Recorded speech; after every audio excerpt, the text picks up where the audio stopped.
പൂർണ്ണ സമ്മതത്തോടെ, ഇഷ്ടത്തോടെ, പൂർണ്ണമായും ഈ രുദ്രദേവിൻ്റെ പാതിയായി ജീവിക്കാൻ ലച്ചുവിന് എത്ര സമയം വേണം? അവളോട് ചേർന്ന് നിന്നുകൊണ്ട് അവൻ പതിയെ ചോദിച്ചു. അവളൊരു പിടച്ചിലോടെ അവനെ മുഖമുയർത്തി നോക്കി.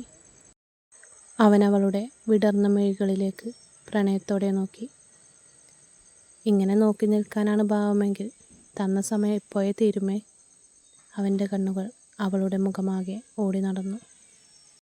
അത് കേട്ടതും അവൾ പിടപ്പോടെ തലകുനിച്ചു. അവനൊരു ചിരിയോടെ അവളെ നോക്കി. ഇങ്ങനെ നിൽക്കാനാണോ ഭാവം? കിടക്കണ്ടേ? അവളുടെ ഹൃദയതാളം കൂടി. എന്തോ ഒരു ഭയം തന്നെ മൂടുന്നത് പോലെ തോന്നി അവൾക്ക്. ഇനിയും കിടന്നില്ലേ ഞാൻ പൊക്കിയെടുത്ത് ബെഡിലേക്കിടും. വീണ്ടും ആലോചനയോടെ നിൽക്കുന്നവളെ നോക്കി അവൻ പറഞ്ഞു. അവളൊരു വെപ്രാളത്തോടെ അവനെ നോക്കി. ഞാൻ താഴെ കിടന്നോളാം, അവൾ വിക്കലോടെ പറഞ്ഞതും അവൻ അവളെ കൂർപ്പിച്ച് നോക്കി. അതെന്താ, എന്നെ വിശ്വാസക്കുറവുണ്ടോ? അവൾ പതിയെ ഇല്ലെന്ന് തലയാട്ടി. എന്നാ കയറിക്കിടക്ക്. നിന്റെ ഇഷ്ടത്തോടെ അല്ലാതെ നിന്നെ ഞാൻ തൊടില്ല. ഇത് രുദ്രദേവിൻ്റെ വാക്കാണ്. അത് കേട്ടതും അവൾ അവനെ നിസ്സഹായതയോടെ നോക്കി. അവളുടെ മുഖഭാവം കാണെ അവൻ പിന്നീടൊന്നും പറയാതെ ബെഡിൽ കയറിക്കിടന്നു.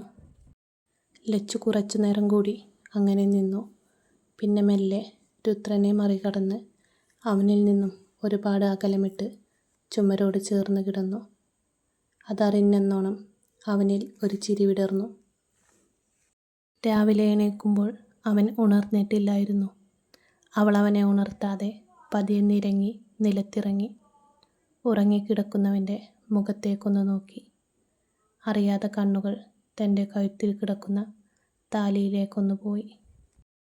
ബാത്റൂമിൽ നിന്നും ഇറങ്ങുമ്പോൾ സമയം 7 കണ്ണുകൾ ബെഡിലേക്ക് നീണ്ടു.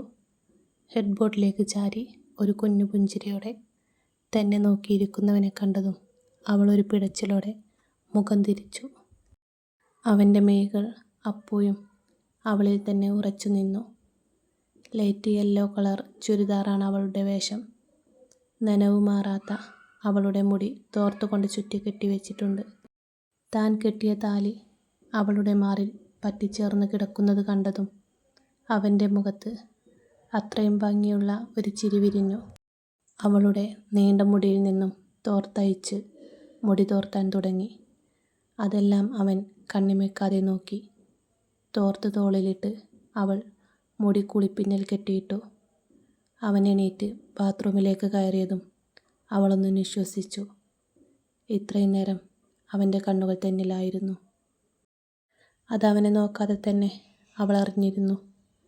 പെട്ടെന്ന് പിറകിൽ ഒരു സാമീപ്യം അറിഞ്ഞതും അവൾ ഞെട്ടിത്തിരിഞ്ഞു.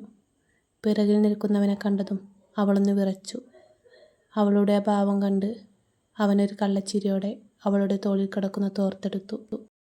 തന്നെ പകപ്പോടെ നോക്കുന്ന അവളുടെ വിടർന്ന കണ്ണിലേക്ക് നോക്കിയവൻ ഒന്ന് കണ്ണ് ചിമ്മി കാണിച്ചുകൊണ്ട് ബാത്റൂമിലേക്ക് തന്നെ കയറി.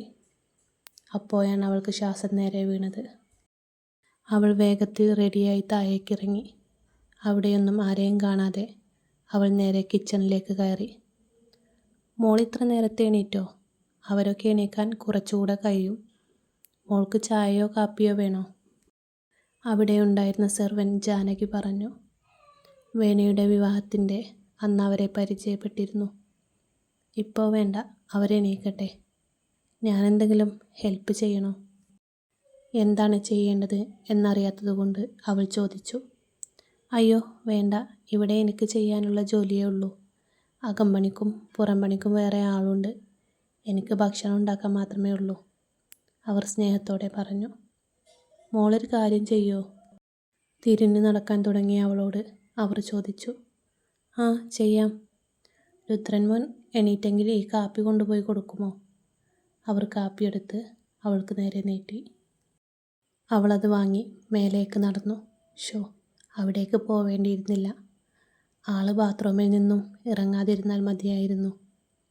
ആലോചനയോടെ അവൾ വാതിൽ തുറന്നു. അവൻ ഇറങ്ങിയില്ലെന്ന് കണ്ടതും ആശ്വാസത്തോടെ കപ്പ് ടേബിളിൽ വെച്ച് വേഗം പുറത്തേക്ക് ഇറങ്ങി.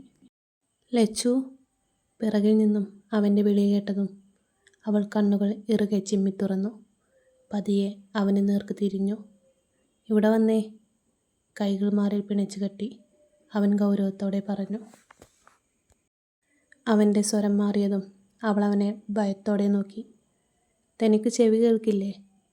അവൻ്റെ സ്വരം കുറച്ചുകൂടി ഉയർന്നതും അവൾ ഭയത്തോടെ അവൻ്റെ അടുത്തേക്ക് ചെന്നു. നീ എൻ്റെ ആരാ?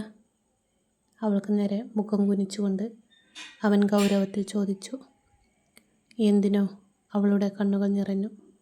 പറ ദക്ഷ. അവൻ്റെ ആ വിളി കേട്ടതും അവൾ നിറമേ ഉയർത്തി അവനെ നോക്കി. ആ കണ്ണുകൾ കണ്ടതും അവന് നെഞ്ചിലെന്തോ പിടച്ചിൽ തോന്നി. അവൻ തിരിഞ്ഞ് ഷെൽഫിൽ നിന്നും എന്തോ എടുത്ത് അവൾക്ക് നേരെ തിരിഞ്ഞു. ഇരുകൈകൾ കൊണ്ടും അവളുടെ മുഖം കോരിയെടുത്ത് അവന് നേരെ ഉയർത്തി. അവൾ പകപ്പോടെ അവനെ നോക്കി. ഞാൻ ഈ ലോകത്ത് ഇല്ലാതാവുന്നതുവരെ നിന്റെ ഈ സീമന്തരേഖ ചുവന്നിരിക്കണം ദക്ഷ. അവളുടെ നിറഞ്ഞു നിൽക്കുന്ന വിടർന്ന കണ്ണുകളിലേക്ക് പ്രണയത്തോടെ നോക്കിയവൻ പതിയെ ഉറച്ച ശബ്ദത്തിൽ പറഞ്ഞു. അപ്പോഴാണ് അവൾക്ക് താൻ സിന്ദൂരം തൊട്ടില്ലെന്ന ഓർമ്മ വന്നത്. അവൾ പതിയെ അവനിൽ നിന്നും അടർന്നു മാറി. ഞാൻ മറന്നുപോയി. പതിയെ കാറ്റുപോലും നേർത്തു പോകുന്ന സ്വരത്തിൽ അവൾ പറഞ്ഞു. അവൻ വീണ്ടും അവളോടടുത്തു. പേടിച്ചു പോയോ? അവൾ ഇല്ലെന്ന് തലയാട്ടി. അത് കണ്ടതും അവൻ്റെ മുഖത്തൊരു ചിരി വിരിഞ്ഞു. അവൾ കൊണ്ടുവന്ന ഗ്ലാസ് എടുത്ത് ഒരു സിപ്പെടുത്ത് അവൻ അവളെ നോക്കി. നീ കുടിച്ചായിരുന്നോ?